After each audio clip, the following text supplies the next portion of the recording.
welcome back to part 2 of my how-to series.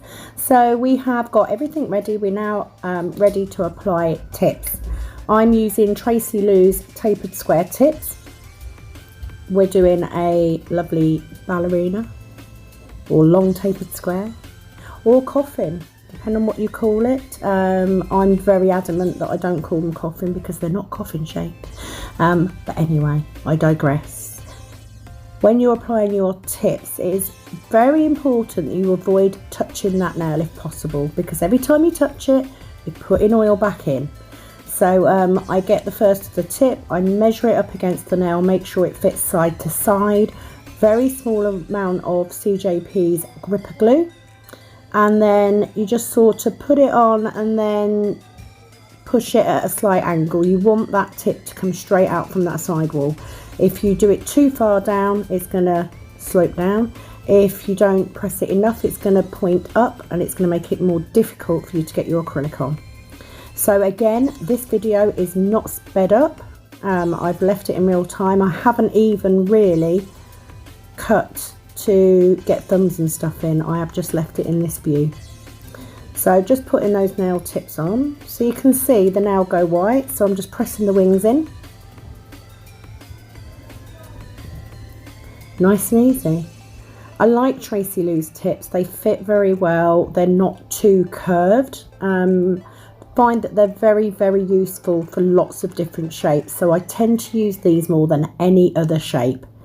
I do have pinched stilettos, pinched coffin tips, which I use on people who have very narrow nail beds or quite strong C curves. But most of the time, I find these really useful.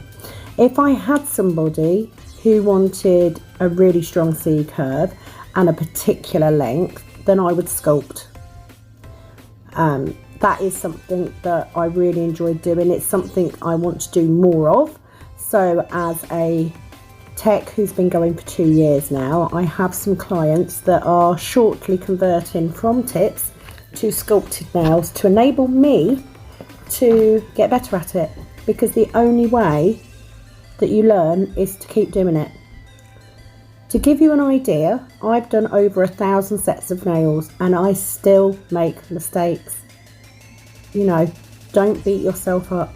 You can't do something the first time and it be perfect. Most of the time you'll have to do it more than once, more than 10 times, more than 20 times even. So it's very key that you make sure you measure every single tip against every single finger. If you are in any doubt, go for a bigger one and trim it down. Because if you put a tip on that doesn't fit properly and you have to squash it onto the nail to get it to stay down, it will pop off. And it will also feel quite tight when that acrylic's set in. That can cause some discomfort to your client and you don't want to do that either. So make sure that you check that out. So I just make sure, you know, all the tips went on very well on this hand. On her other hand, she's got a nail bed that's sort of bent, so I have to be careful on that one. But this hand went very well. Once the nail tips are on, I then come in with my stalk scissors. As I've said before, I prefer to use scissors over tip cutters, mainly because when I started using pre-pinched tips, tip cutters didn't have enough of a C curve, so I couldn't get them over the tips. So I started using stalk scissors. I've never gone back. I have no idea what's taken me so long, but I did say I wasn't going to cut anything out, so I didn't. I'm probably talking. It's what we do. I've actually gone a fair bit shorter on Katie Lee than she'd normally have, because she's had some time to grow those nails out, and because she still has those thinner areas on the end, I advised her to go for a shorter length. So coming in, cutting that length off. So once we've agreed that, we go through and do all of them, taking that off.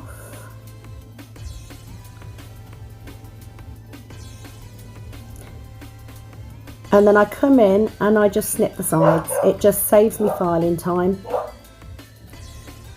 So just get that off. Beautiful tips to use. I highly recommend Tracy Lou's tips. They're very easy to use, and especially these new ones. Once I've worked through my Glitter Planet stiletto tips, I am going to buy some Tracy Lou stiletto tips, but at the minute I don't really have anyone who uses them. So they do, however, make a very, very nice tapered square easily. Just cut the end off. So we'll see how we go. Ping. Always make a joke when they ping off like that. I always say if it hits you I get 10 points. Gotta make a game out of what you do. So just chucking those bits away.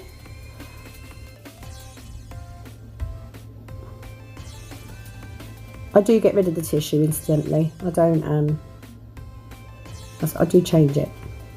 So just with a nail file, so I'm using the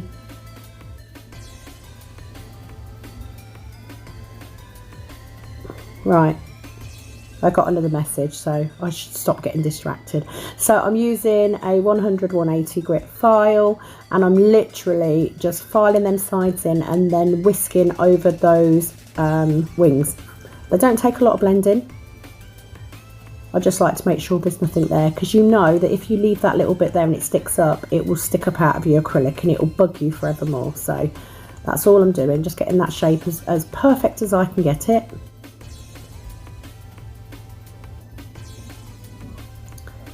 Same on this one. So yeah, it's just them wings really.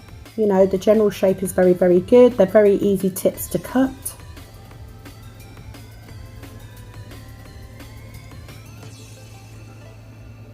Just making sure they're nice and straight coming out from the side wall. It doesn't take a lot, it's just really making sure that they're neat and tidy. The smoother the surface you have to put your acrylic on, or the flatter the surface, the better it will lay. Are there things about this set that I would change? Absolutely. They weren't perfect. I say that all the time. So I'll be interested to see how long Katie Lee gets this time, because we've done them a bit shorter. She does have a busy lifestyle. She's at uni. She also works full time as well. So I encouraged her to have them a bit shorter than she normally would. And actually, at the end, we both said we preferred them that little bit shorter. They actually looked really nice.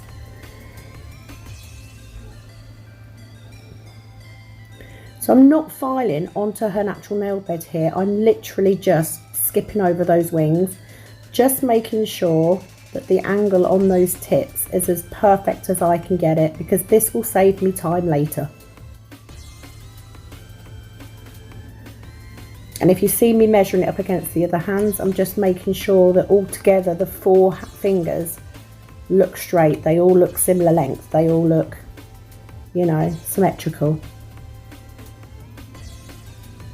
I'm just whisking those little wings off. You can snip the wings off before you put your tip on. You can always just snip the end off. I do that sometimes if I get someone with quite a short nail bed. Just blend them in. So there you go. Just checking out that they all look nice onto the thumb. So barely touching it really. It's just to make sure that it's all coming out at the right angle, that the wings are flat, they're not going to be sticking up. And you can file the tips in. You don't have to trim them at all. You can just file it in. But like I said, it's just quicker for me.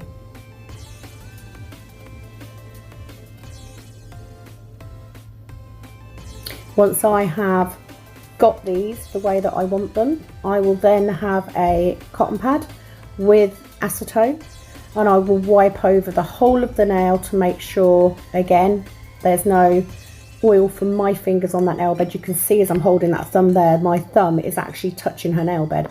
That would put oil back in, so you need to make sure that's not there. So I use acetone just to clean it off. So there we go, just checking the length, and that they all look nice. Acetone is a dehydrator anyway. You can use it instead of dehydrate if you really want to. I prefer not to, but just wipe them over. Just make sure you've got no oils on there, and you will then be ready to go to the next stage and to get your dehydrator. And that was an eBay notification. Yeah, get your dehydrator on and start getting ready to put your acrylic on. So that's the part 2 done, and I shall be back shortly. I'm going to get the first 2 posted up and then I will move on. Thank you very much for watching, guys. Back soon.